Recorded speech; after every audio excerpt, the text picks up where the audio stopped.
Have you ever implemented something at home and were met with total resistance? Maybe there was a tantrum, maybe there was behavior that was already there that got bigger, but in some way, implementing this new thing made life harder. And then it's common to think, is this thing I'm implementing making it worse? Does my child just not want to do it? And is this worth all of my effort? I offer to you that resistance does not automatically mean that what you're trying to implement is wrong or not worth it. There are three very human reasons why we resist change. And that applies to us adults as well as the children. Reason number one, the old behavior has a history of working. It works. It has in the past. It may continue to in the future. The old behavior works. Whatever change it is we're trying to implement, why would I do that if this other way works? Number two, the thing I'm trying to implement, it requires more effort. I have to do more. It's not as natural.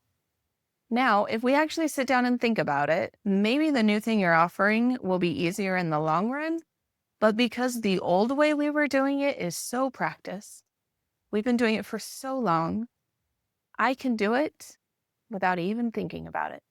It's just automatic. And so anything you offer me that is not the same is going to require more effort because I have to turn off autopilot.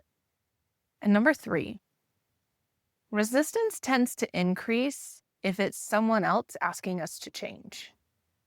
If someone else says I'm doing it wrong, if someone else says I have to do it different, we throw up resistance. We have an innate defiance. Some of us have it stronger than others. When someone else tries to get us to change and we don't want to. But the great news is, when we are aware of what all three of those are, the old behavior has a history of working, the new behavior requires more effort, and someone's trying to change me, we can develop a system that addresses all three of those and makes it easier for us to implement changes in our home.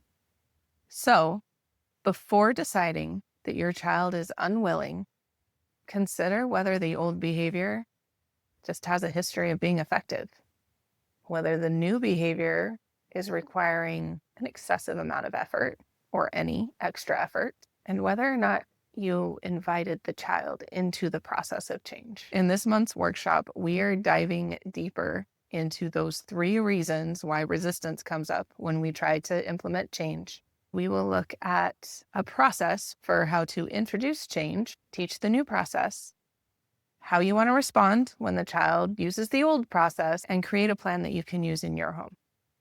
We also look at the parent side, because anytime you implement something new at home, you're asking yourself to give a different response as well. So we'll look at what it takes to practice both of those.